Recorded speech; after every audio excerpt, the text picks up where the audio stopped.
هغه سیاست نه کوي، هغه ځان له عالم دی او مدرسه چلوي، بین الافغاني سړی دی، خو چې د جهاد فتوا یې ورکړله نو په تا جهاد هم وغږېدو. ته انګریز یې، ته یهودي، ته نصراني چې د جهاد مخالف یې، نو ته د یهودو د نصاراو ایجنټ یې.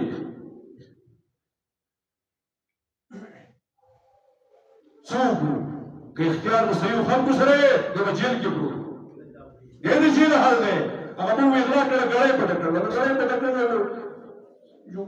که پټه کړې ده که نه ده پټه کړې موږ ته څه پته ده، خو چې پټه کړې فرض کړه نو هغه یې 2 کاله په جیل کې وشو، جیل کې اچول دی. هغه راوباسه دا ذلیله جیل ته دنده کړه، ذلیله هغه چې کنځل مېلمنتوب خو هغه د نصیحات اوبه ویستله، هغه د نصیحات اوبه انشاءالله ویستله، خو کومه توبه ویستله بیا به مریانو ته څه نه وي، وایي زما د پلار توبه ده بیا. نو هغه راوباسه بیا خو توبه دایم شوی دی، خو تا ته دې خطر هغه نه راوباسي چې کوم علماو ته کنځل کوي هغه سپی دې کړی وپرېښی، هغه سپی یو سړی به عالم ته کنځل کوي زه به د هغه لحاظ کوم. تاسو به یې کوئ ځان له دلته کې خلک دی وایي تقي عثماني صاحب BMW ورته وایي، نوم خطا وایي BMW د ګاډي نوم دی، وایي دی په BMW کې ګرځي. یلکه د خپل ګنډي سره خپې وغځوه د پیرخانې سړیا، یا د پیرخانې سړیا تقي عثماني په BMW سړی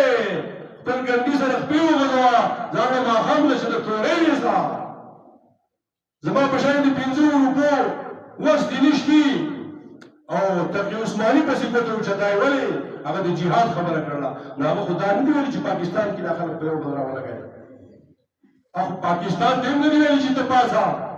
خو په امت مسلمه حکمرانانو باندې چې کوم نږدې دي هلته په هغوی جهاد فرض شوی دی. نو عالم به اوس د دین خبره نه کوي، په دې وخت کې د ټولو نه د اسلام حکم چې دی هغه جهاد او قتال دی. حیات ویل مانو ته کوم بیا هغه خبره کوم نه دوه د دې تاڼې وراته دي دا خبره وایي بیا وروسته نه کېدای شي دا خلک یې غوښتلی وي زموږ سره یې تعلق دی. الله رب العالمین د بیت المقدس باره کې یو پیشنګویي راکړله موږ او تاسو له سورې بني اسرائیل. الله رب العالمین فرمایي ان احسنتم احسنتم لانفسکم، دنیا کې چې اوس څه کېږي څه وشو هلته که تاسو ښه کوئ نو فایده یې ستاسو د ځان د الله وي،